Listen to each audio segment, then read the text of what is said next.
하나님 말씀 신약성경 요한복음 1장 1절부터 29절까지 말씀을 봉독해 드리겠습니다. 신약성경 요한복음 1장입니다.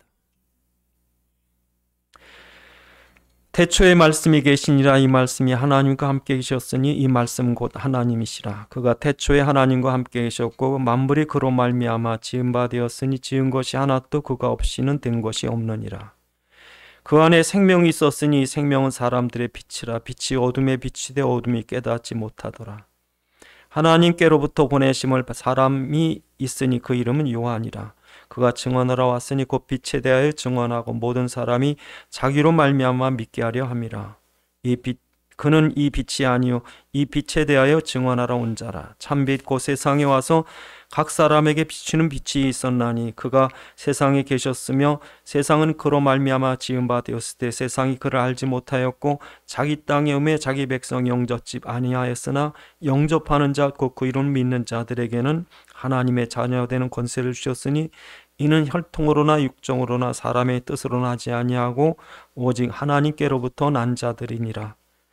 말씀이 육신이 되어 우리 가운데 거하심에 우리가 그의 영광을 보니 아버지의 독생자의 영광의 은혜와 진리가 충만하더라. 요한이 그에게 대하여 증언하여 외쳐 이르되 내가 전에 말하기를 내 뒤에 오시는 이가 나보다 앞선 것은 나보다 먼저 계심이라 한 것이 이 사람을 가리킴이라 하니라. 우리가 다 그의 충만한 데서 받으니 은혜 위에 은혜로라. 율법은 모세로 말미암아 주신 것이요 은혜와 진리는 예수 그리스도로 말미암아 온 것이라. 본래 하나님을 본 사람이 없을 때 아버지의 품속에 있는 독생하신 하나님이 나타나셨느니라. 유대인들이 예루살렘에서 제사장들과 레위인들을 요한에게 보내어 내가 누구냐 물을 때에 요한이 증언하여 이러하니라.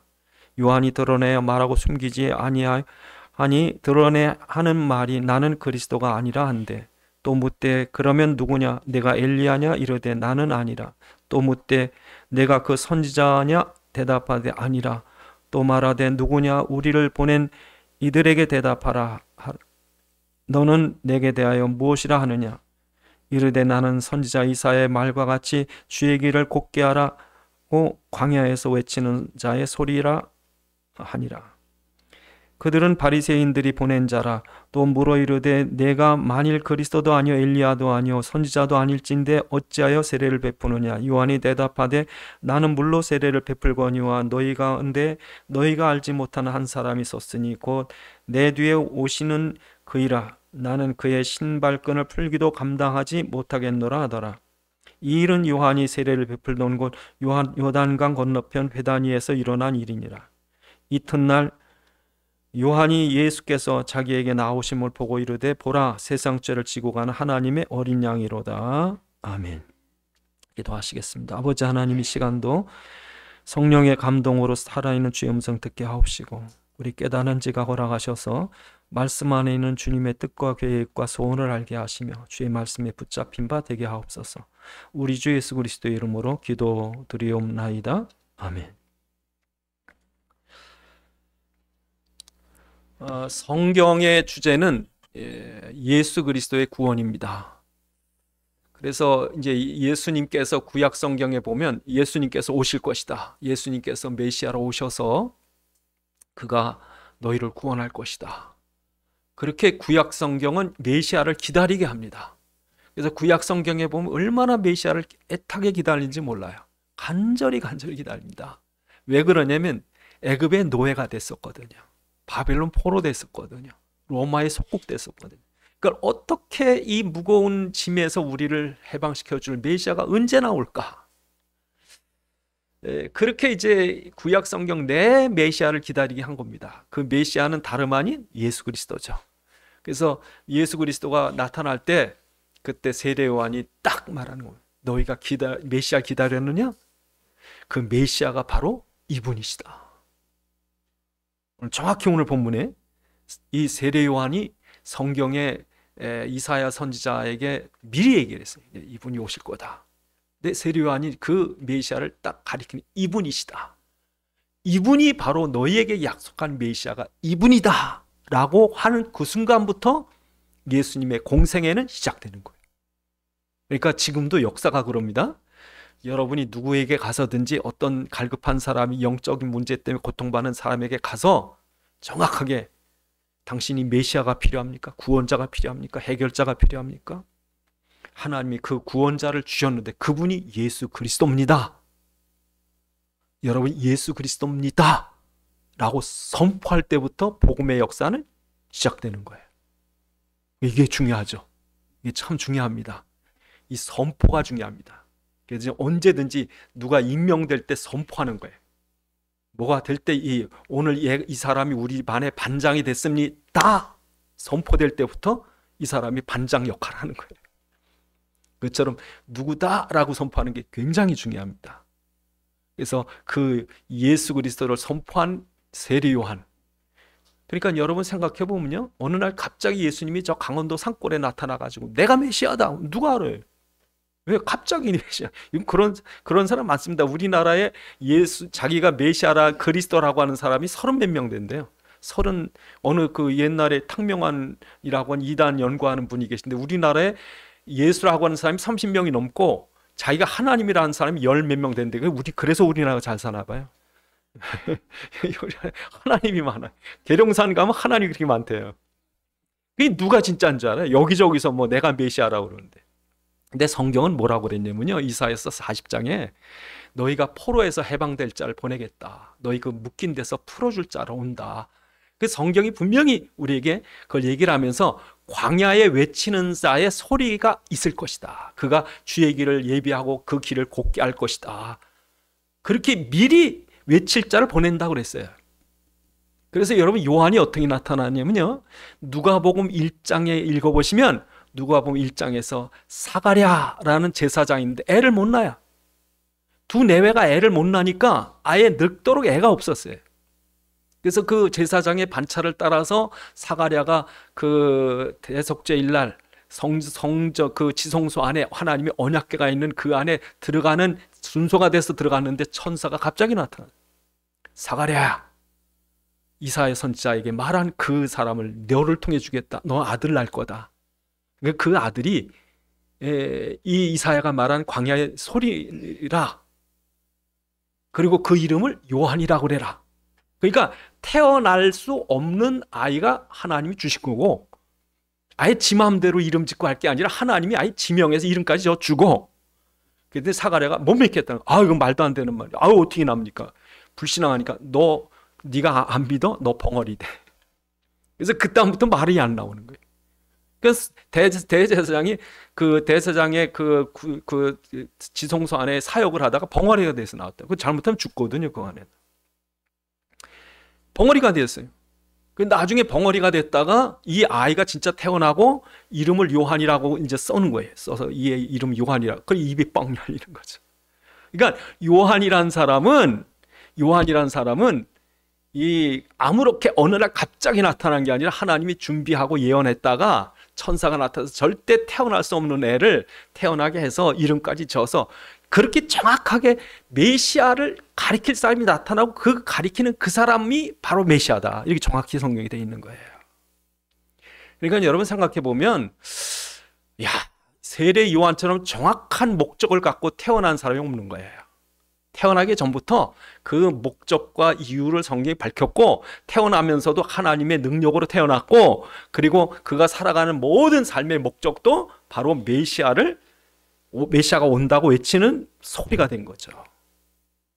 그러니까 여러분, 우리가 어떤 사람은 내가 왜 사는지, 도대체 내 인생이 뭔지, 그러니까 참 헛되게 사는 사람 많아요. 무의미하게 사는 사람 많고, 매일 지 욕심 채우려고 그냥 하루하루 그냥 쾌락에 젖어 살고, 그런 많다니까. 방황하는 거예요. 나중에 허탈하죠. 예? 다 모아놨는데 쓰지도 못하고 죽어. 다 배워나서 박사라고 그랬는데 치매가 걸려. 권력을 잔뜩 가졌는데 반역자가 다 뺏어가. 허탈하다니까요. 인생 무상.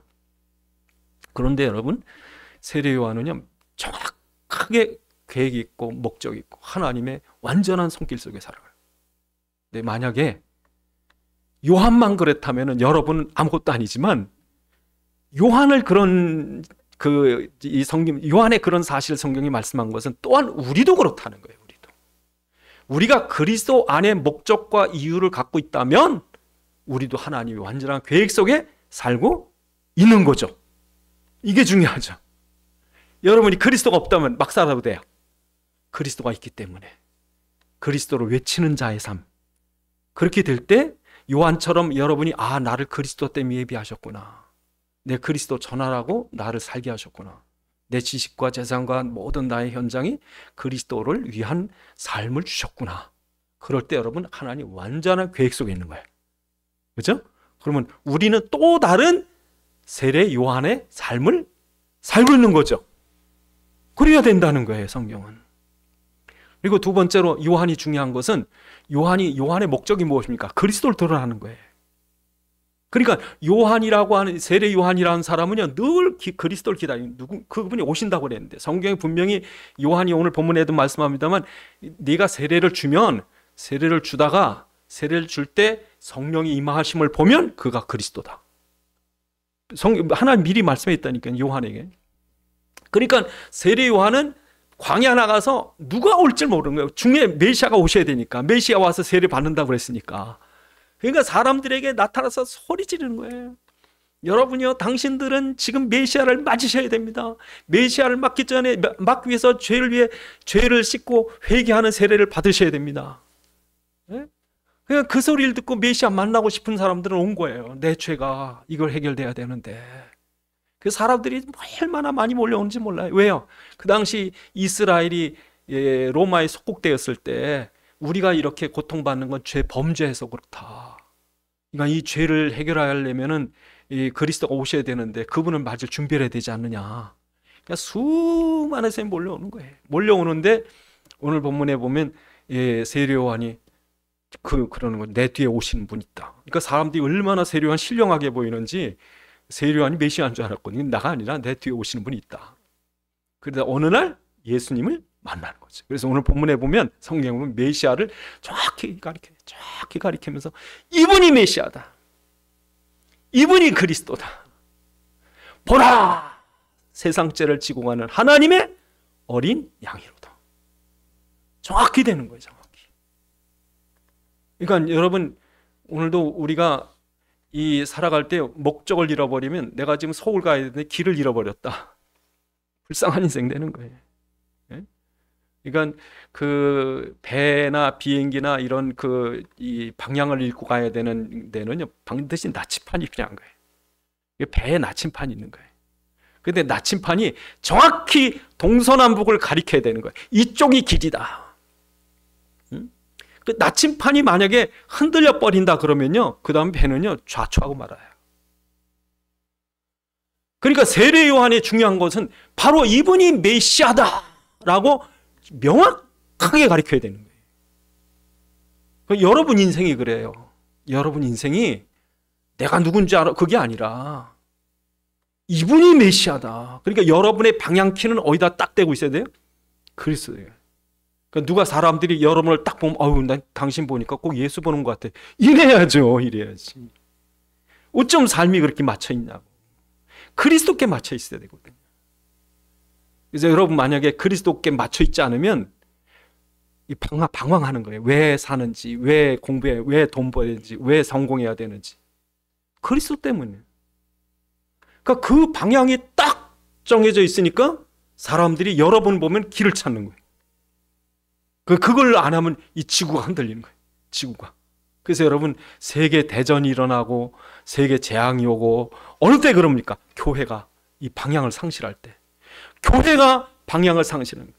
그래서 창세기 6장에 보니까 하나님의 아들들이 세상에 딸들의 아름다움을 보고 시집가고 장가 갔더니 교회가요 방향을 잃어버리니까 홍수가 나죠. 이스라엘 백성이 언약 그리스도를 잃어버리고 나니까 애굽의 노예가 되고 바벨론 포로가 되고 로마의 속국이 되고. 왜 그렇습니까? 그리스도를 상실한 거예요. 언약을 상실한 거예요. 언제 회복됩니까? 유월절 피 바를 때, 노뱀 쳐다볼 때, 십자가를 붙잡을 때 회복되는 거예요. 왜? 방향이 맞으니까. 그 중요한 책임이 누구에게 있느냐? 요한에게 있어요. 세례 요한에게 그 사명이 있는 거예요. 너 가서 그리스도를 정확히 가리켜라. 보라! 보라! 세상 죄를 지고 가는 하나님의 어린 양이로다.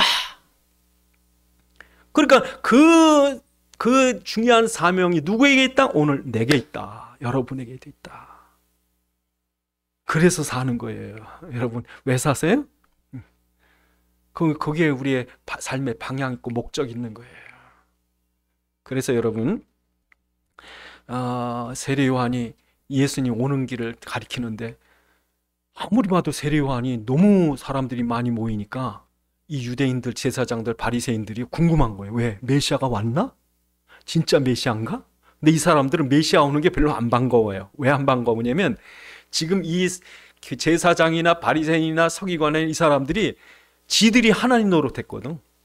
자기들이 거룩하게 보이고 다른 사람들 전부 죄인으로 정죄하고. 예? 여러분 제가 막 무서워가지고 무서운 목사가 돼가지고 여러분을 막 지난주에 주일날 돈 썼느냐, 왜 죄를 졌느냐, 그럼 여러분 저 앞에 벌벌벌 떨어야 돼요. 응? 못 본 줄 내가 다 안다고 막 이러면서 그러면 벌 받을 줄 알라고. 제가 만약에 그렇게 여러분을 정죄하고 저 혼자 의로운 척하면요, 여러분 저 앞에 쩔쩔매야 돼요. 제가 그런 카리스마가 있어가지고 막 목소리도 그렇고 막 여러분에게 신령한 얘기는 막 그래서 여러분 꼭 쥐잡듯이 꼼짝 못하게 하면요, 여러분 저한테 매일 그냥 뭐 약도 사와야 되고 선물도 줘야 되고 막 쩔쩔매야 돼. 또 그런 교회가 많이 모이더라고요 또. 그러니까 당시 바리새인 제사장들 그 정도 대접을 받고 사는데 밥그릇 뺏기는 거예요 지금. 왜? 메시아라면 저 세례 요한한테 저렇게 몰려가는데. 근데 한편으로는 두려운 거예요. 왜? 진짜 메시아인가? 진짜 메시아 왔나? 그러니까 여러분 세례 요한만 죽이는 게 아니라 예수님도 죽이는 거. 왜? 예수님 없어야지 자기들이 대접받으니까. 그러니까 결국 자기들이 율법이 복음을 그렇게 늘 공격하는 이유가 그래요. 그런데 세례 요한은요, 아니라는 거예요. 내가 아니라 내 뒤에 오신다. 내 뒤에 오시는데 그분의 신발끈은 나는 감당도 못한다. 네? 그래서 이분이다 그럼 믿어야 되잖아요. 근데 아니라니까 얼마나 다행인지 모르는 거예요. 이분이 메시아다 보니까 너무 혼란해. 뭐 나사렛 또 뭐 청년에다가 저 시골 촌뜨기 저기 칠순에다가 꾀죄죄한 뭐 제자들 뭐 따라다니고 보니까 어부들이 따라다니고. 그러니까 바리새인 이런 사람들 에이 아무것도 아니구나, 다 거짓말쟁이구나. 세례 요한이요, 만약에 그 정도 사람들이 따라다니고 그 정도로 인정받았으면 어깨에 힘주고 다닐 거예요 이러고. 네? 근데 세례 요한은 그런 거 아니에요. 내가 아니다 내 뒤에 오신 분이다. 그 자기를 숨겼다니까. 사람들은요 자기가 능력 있는 것처럼 해가지고 예수를 말하면서 영광은 자기가 받아. 예? 그래가지고 기도도 그냥 안 해줍니다. 예수 막 그냥 장풍을 쏘고 막 그냥 자꾸 흔들. 그래서 병 낫고 막 귀신 쫓고 그러면 내 능력으로 된 줄 알아. 겉으로는 예수님이 했다 그러면서 그런 생쇼를 하면은 사람들이 우리 목사님 신령하네. 세례 요한 그렇지 않은 거예요. 예수님 자기가 나타나면 예수님이 가리울까 봐 자기를 낮춘 거예요. 그리고 자기 사람들과 제자들 다 보는 앞에서 이분이 메시아다 따라라. 다 제자들, 남은 제자까지 나중에 여러분 요한복음 3장에 보면요, 남은 제자들까지 다 예수님 따라가. 그러니까 어떤 사람이 와가지고 당신 제자들이 예수님 다 따라가는데 그냥 놔두냐 그랬더니 그 요한복음 3장에 보면 뭐라 그럽니까? 3장 30절에 보면 그는 흥해야 되겠고 나는 쇠해야 하리라. 그는 흥해야 됩니다. 그가 흥해야 됩니다. 여러분은 망해도 돼요. 예수가 흥한다면. 사람들은요 자기가 영광을 다 받으려고 예수님 덕에. 예? 그 세례 요한은요 철저히 주님만 높이는 거예요. 주님만 나타나고 예수님만. 그래야 살아요. 그래야 여러분도 살고. 자기가 어깨 힘주고 자기가 목소리 크게 하고 지 고집대로 자기 논리가 다고. 그러니까 여러분 지금도 우리가 이 사명자가 맞다면 오늘 우리에게 주신 이 모든 삶 속에 하나님께서 진짜 쓰임받는 삶을 사신다면, 그러면 세례 요한 같은 진짜 주님을 위한 준비가 되어야 되셔야 되죠. 그래서 오늘 본문에 보면 이제 예수님 나타납니다. 예수님 위에 성령이 임하고 성령이 임하니까 이분이 메시아다. 사람들 다. 그리고 그 다음부터 사람들이 막 와봐라, 와봐라, 와봐라. 예? 오늘 본문에도 보니까 제자들이요, 예? 안드레가 베드로에게, 또 빌립이 또 나다나엘에게 예수님도 자기 사람 따르니까 와보라 모여서, 예? 예수님 말씀을 선포하고 예수님이 귀신을 쫓아내고 흑암이 꺾이고 저주가 떠나고 메시아가 맞구나. 그래서 와보라, 와보라, 와보라.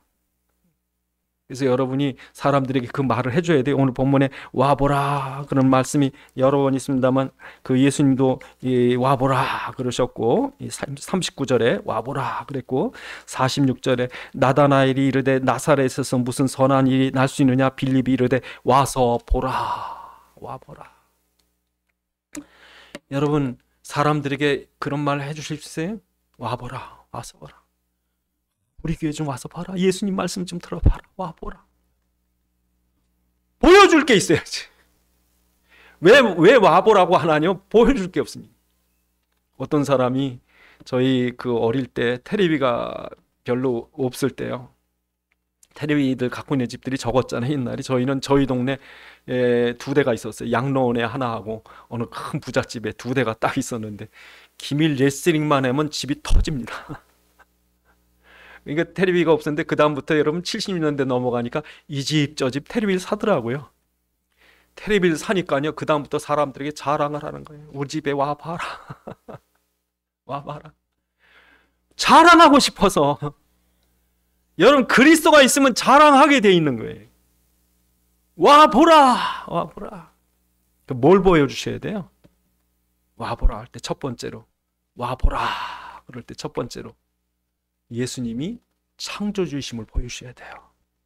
오늘 본문에 보면 예수님이 이 땅에, 예수님 모든 걸 다 만드신 그 말씀, 그래서 여러분 성경의 아주 중요한 헬라어 중에 하나가 로고스입니다. 로고스. 로고스라는 말은 당시에 그 소크라테스나 플라톤이나 아리스토텔레스나 이런 철학자들이 그런 로고스, 그 철학, 말 한마디에 막 사람 죽이고 살리고, 이 로고스 말이라는 게 참 중요해요. 근데 성경에 그런 철학자들의 말이 힘 있는 게 아니라 진짜 창조와 생명의 역사하는 말이 있는데, 그건 하나님의 말씀인 거죠. 세상 철학자나 세상 사람들의 말이 아니라 정말 생명의 말은 하나님 말씀인 거죠.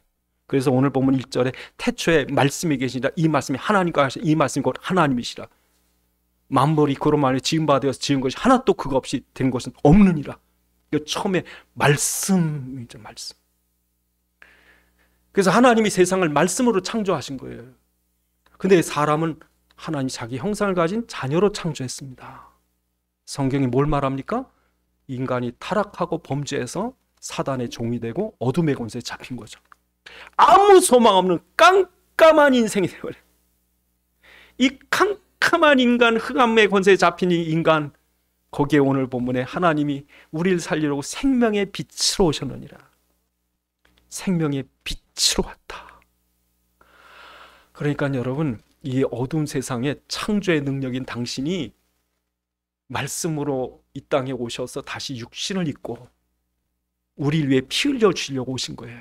처음에는 말씀으로 창조했지만 이 타락한 인간은요, 말씀으로만 아니고 당신의 피와 살을 깨뜨려야만 다시 회복할 수 있는. 첫 번째 창조는 말씀이지만 두 번째 창조는 생명을 주면서 당신의 살과 피를 깨뜨려야만 우리를 새롭게 만들 수 있어요.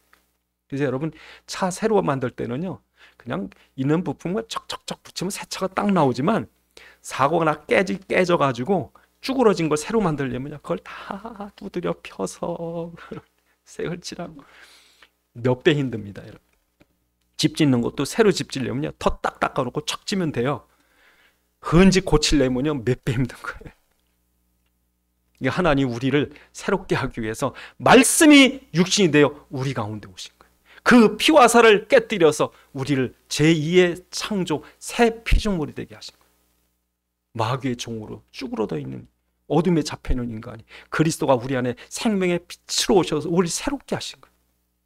그래서 여러분, 그렇게 말합니다. 우리 주보에 기록되어 있습니다. 요한일서 요한일서 1장 1절로 4절에 보면 태초로부터 있는 생명의 말씀에 관하여 우리가 들은 바요 눈으로 본 바요 자세히 보고 우리 손으로 만진 바라. 이 생명이 나타내신 바 된지라. 이 영원한 생명을 우리가 보았고 증언하여 너에게 전하였노니 이는 아버지와 함께 계시다가 우리에게 나타나신 바 된 이시니라. 우리가 보고 들은 바를 너에게 전하면 너희로 우리와 사귐 있게 하고 우리의 사귐은 아버지와 그의 아들 예수 그리스도 더불어 누림이라. 우리가 이것을 쓰면 우리의 기쁨이 충만하게 하려 함이라. 그 말씀이 육신에 우리 가운데 오신 그 예수 그리스도와 사귐이 있고 교제하고 너무 기쁘고 너무 좋아서 내가 이 좋은 거를 우리만 누릴 수가 없어서 너희에게 이걸 전하노라. 그 태초로부터 있는 말씀에 우리가 우리 눈으로 보고 귀로 듣고 우리 손으로 만진 바 된 그 예수가 우리 함께 먹고 마시고 눕고 자고 그 지금도 예수님 살아계시다. 그 예수가 오시고 나니까 어둠이 쫓겨가더라. 그 예수가 우리 가운데 빛으로 오시고 생명으로 오시니까 우리의 삶이 변화돼서 새로운 피조물이 되더라. 이거 자랑하셔야 돼요. 나는 옛날에 어둠이었어. 매일 죽음만 생각하고 매일 안 되는 것만 생각하고 나는 이전에 예수 믿기 전에 완전히 어둠이었고 망가진 인생이었다.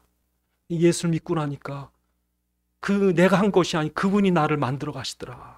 새롭게 하시더라. 내 눈이 밝아졌고 내 삶이 밝아졌고. 그게 뭐예요? 첫 번째 증거에 와봐라 와봐라.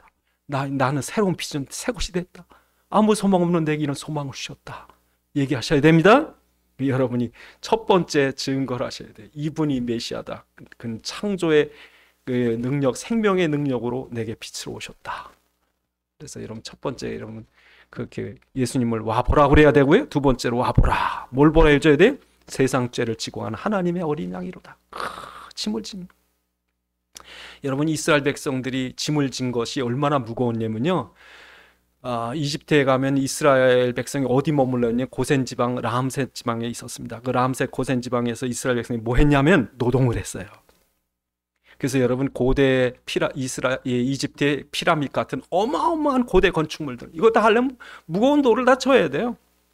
얼마나 무겁겠습니까? 옛날에 뭐 기계가 있습니까? 뭐 포크레인이 있습니까? 생으로 사람이 다 들고 와야 돼. 이게 매일 무거운 거 들어야 돼요.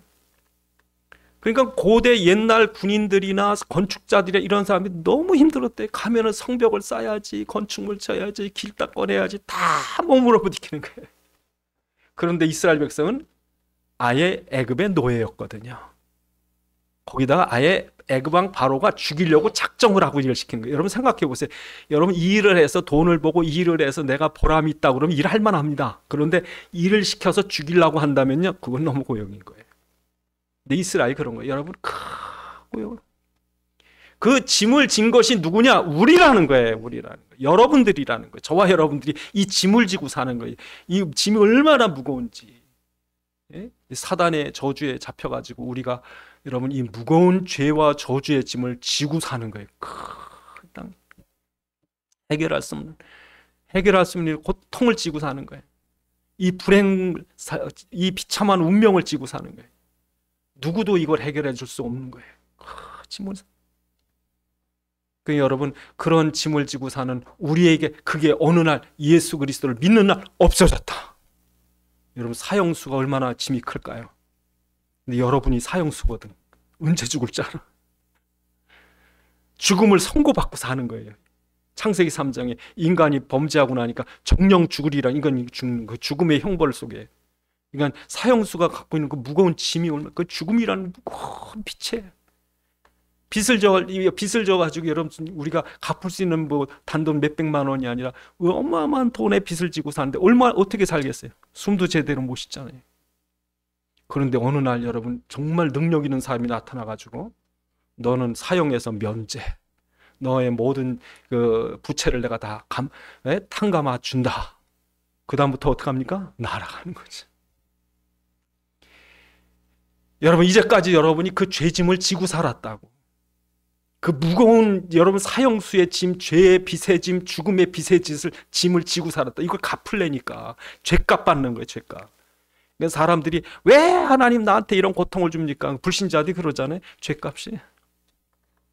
근데 그 사람이 이 땅에서만 고통받으면 괜찮은데 죽어서까지 지옥 간다면 그 죄값이 그렇게 무거운 거예요. 예? 그 얼마나 고통스럽겠어요. 그런데 여러분, 예수 믿는 순간 그 모든 죄와 저주와 우리에게 있는 형벌이 끝난 거예요. 예수 믿는 순간, 예수 그리스도를 믿고 영접하는 순간 하나님 예수님께서 당시 십자가에서 그 모든 짐을 지고 골고다에 가셔서 피 흘리심으로 다 해결했다, 다 이루었다, 다 끝냈다. 예수 믿고 나면 여러분이 모든 저주는 끝났습니다. 여러분, 사단이 여러분을 그 지옥에 못 끌고 갑니다. 여러분 모든 불행은 끝났습니다. 지금부터 여러분이 잘 생각하셔야 돼요. 난 복받은 자다. 예를 들어서 지금도 예수 믿고 나서도 어려움 당할 수 있습니다. 사고 당할 수 있습니다. 그러나 그건 절대로 불행이 아닙니다. 저주가 아닙니다. 그걸 통해서 하나님이 중요한 일을 하시는 거예요. 저도 지나고 나서 이렇게 예수 믿고 지나고 나서 생각해 보니까 안 되는 것까지도 축복이더라고요. 고통까지도 응답이었더라고요. 정말 그렇습니다. 정말 하나님이 정확히 당신의 일을 하고 계셨어요. 그러니까 여러분, 앞으로 어려움 당하면 이제 옛날부터 이제 어려움 당하면 아이고 내 팔자야 이게 내 전생에 무슨 죄를 져서 이런 말을 하셨지만 예수 믿고 나서는 어떻게 하셔야 돼요? 기대된다. 기대가 된다. 하나님이 앞으로 나를 어떻게 응답하실까? 이 사건 속에 어떤 계획이 숨겨 있을까? 기대하시기 바랍니다. 이건 저주가 아닙니다. 예수 믿고 나서 저주가 아닙니다. 모든 문제까지 축복입니다. 세 번째로, 우리가 사람들 앞에 와보라 그럴 때 첫 번째는 창조의 하나님, 두 번째는 우리의 죄짐을 해결하신 구속의 하나님이시고, 세 번째로 예수는 누구십니까? 만왕의 왕이시죠. 이거 보여주셔야 돼요. 그래서 오늘 본문에 보면 나다나엘이라는 사람 나타납니다. 나다나엘. 그래서 이 빌립이 나다나엘에게 가서 나다나엘, 내 메시아 만났다 와보라 그랬더니 나다나엘이 아니 뭐 저 나사렛에서 무슨 선한 것이 날 수 있느냐, 아니 난 안 믿어 그랬더니 일단 와봐. 그래서 나다나엘이 끌려옵니다. 질질 끌려오니까 예수님이 멀리 보면서 뭐라 그러십니까? 전 참 이스라엘 사람이다. 참 이스라엘 사람이다. 그러니까 이 나다나엘, 당신이 뭔데 나를 아십니까? 그랬다고요. 그랬더니 예수님이 뭐라 그래? 네가 무화과나무 아래에 있는 거 내가 봤다. 깜짝 놀라.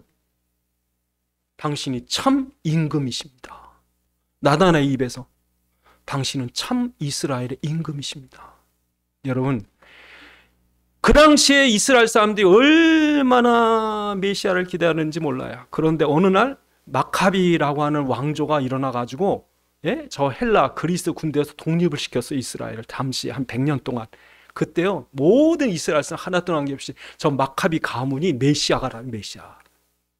그러고 있다가 헤롯 왕이 나타났습니다. 헤롯 왕이 나타나서 로마의 압제에서 이스라엘을 지켜줬어요. 세금도 감면하고 뭐 그 성전도 지어주고 막. 헤롯이 그냥 이 가이사하고 그 밑에 그 가이사의 아들 옥타비아누스하고 그 장군인 뭐 이런 안토니우스 이런 사람들한테 얼마나 잘 보였는지 로마가요 아예 헤롯은 네가 마음대로 해. 그러니까 뭐 애굽에 나일강에 나온 쌀이고 뭐고 이스라엘은요 그걸 다 헤롯이 다 알아서 공급해줬다. 헤롯은 자기는 이 정통 유대인이 아니라 에돔 사람이라 그 혈통에 대한 그런 걸 해결하기 위해서 그 마리암네라고 또 유대인 그 공주와 결혼시켰거든요. 아까 말씀드린 마카비 가문에. 그러니까 가짜죠. 그러니까 이스라엘 사람들은 그래도 마카비 가문의 여자와 결혼했지, 로마에서 지켜주지, 그러니까 많은 사람들이 헤롯이 메시아인 줄 알았어요. 그런데 이 나다나엘은요 아니야, 저거 다 가짜야, 진짜 메시아가 올 거야 하고 무화과 나무 아래에서 기도한 거예요. 그래서 여러분 미가서 4장 4절에 보면 메시아가 오시면 각자 자기의 포도나무와 무화과 나무 아래 앉을 것이다. 미가서 4장 4절에 메시아의 나라가 오면 그 평화를 누릴 때 각자 자기 포도나무와 무화과 나무야. 그러니까 그 평화로운 시대가 올 거라는 거예요. 그러니까 이 나다나엘은 하나님께 간절히 기도하면서 하나님 언제나 이 민족을 저 로마의 압제에서 해방시켜 주셔서 이 평화로운 나라를 주실까요?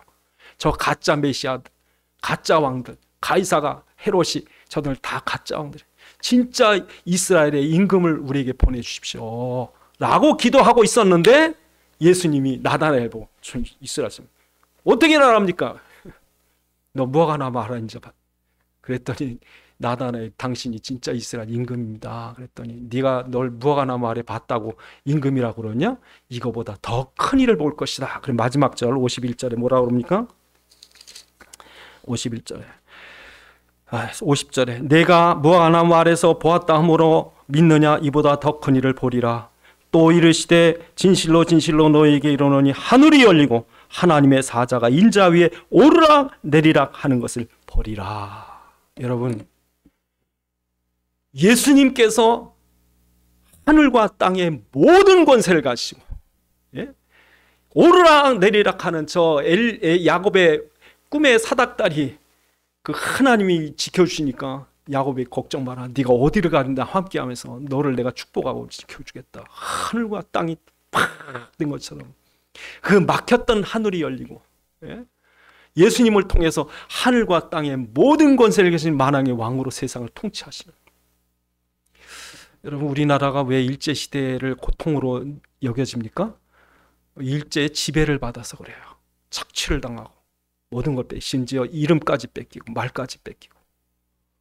그것처럼요, 사단이 왕이 돼서 여러분을 다스리고 있었어요. 마귀가 통치하는. 그러니까 늘 사람들은 불안한 거예요. 두려운 거예요. 그 마귀가 임금이 돼, 세상 임금 마귀가 여러분을 다스릴 때는 그 운명과 저주 사단이 딱 잡혀가지고 늘 걱정과 염려거리죠. 그랬는데 내가 예수를 그리스도 영접할 때 예수님 우리에게 왕으로 오셔서 여러분을 평강으로 다스리신 거예요. 여러분 평안하십니까? 예수님의 통치 속에 평안하십니까? 그 평안, 예수님 내가 걱정하고 염려할 것이 아니라 그분이 나를 목자로 식구하시고 그분이 왕으로 나를 보호하시는 그 평안을 누리십니까? 그 평화의 나라, 그 하나님 나라. 여러분이 어딜 가든지 어떤 위기를 당하든지 어떤 그 안 좋은 환경에 빠졌든지 이것도 주님이 왕으로 다스려 주옵소서. 그 나라가 여러분에게 임해 있는 거예요. 그 하나님 나라, 예수님이 왕으로 통치하시는 하나님 나라가 임해 있는 거예요. 그거 자랑하래요. 그거. 이거 말해주래요. 이걸. 보여줄 게 있어요? 와보라. 와보라. 와보라. 그 텔레비만 자랑할 게 아니라 뭐 여러분 갖고 있는 금반지 자랑할 게 아니고 우리의 대단하다고 애 자랑할 것도 아니고 여러분 예수 자랑하셔야 돼요. 예수 자랑. 여러분 안 나타나도 예수님만 나타나면 예수님 여러분을 높이실 거예요. 그래서 오늘도 정말 우리가 이런 와 보라 하는 게 우리의 삶의 목적과 이유예요. 그리스도가 나타나야 돼요. 여러분이 왜 사십니까? 여러분 이 땅에 왜 오셨습니까? 이는 하나님의 목적입니다. 그리스도가 드러나요. 정확하게 내가 믿는 예수가 그리스도시다. 내가 믿는 예수가 십자가와 부활로 지금 살아계시다. 내가 믿는 예수가 지금도 내가 기도할 때 응답하신다. 그 예수를 정확하게 여러분이 가르쳐야 돼요. 희미하시면 안 돼요. 구원받으셨어요. 주님과 함께하고 사는 거예요. 난 영원한 천국에 갈 거예요. 그러나 이 땅에서 주님이 나를 축복하셔서 세계복음화로 이끌어 가실 거예요. 이 길을 잃으시면 안 됩니다. 그 사람들에게 자랑해야 돼요. 어떻게 당신 그렇게 축복받았냐? 어떻게 당신 이런 역사가 일어났냐? 그럴 때 여러분 말하셔야 돼요. 여러분 자랑하지 마시고 내가 아닙니다. 그분이 그리스도십니다. 기도하시겠습니다. 하나님, 사람들에게 와보라. 정말 여러분 속에 그리스도가 계신다면 자랑하셔야 됩니다. 와보라 그래야 됩니다. 예수님이 역사하신 새 피조물 만드신 창조의 하나님이신 것을 보여주셔야 합니다. 우리를 구속하신 생명의 하나님이신 것을 보여줘야 합니다. 사단의 세력을 꺾으신 왕 되신 그리스도를 나타내셔야 됩니다. 그리스도에 대한 분명한 자랑거리가 있게 기도하시겠습니다. 아버지 하나님 감사합니다. 주의 종들 축복하시옵소서. 참으로 이 어둠 속에 빛으로 오시고 사망의 그늘 아래 있는 자들에게 생명으로 오셔서 다 망가지고 깨진 인생들을 새롭게 하시고 흑암과 저주에 잡혀 지배받던 비참한 인생들에게 주님 만왕의 왕으로 오셔서 통치하여 주시면 감사드립니다.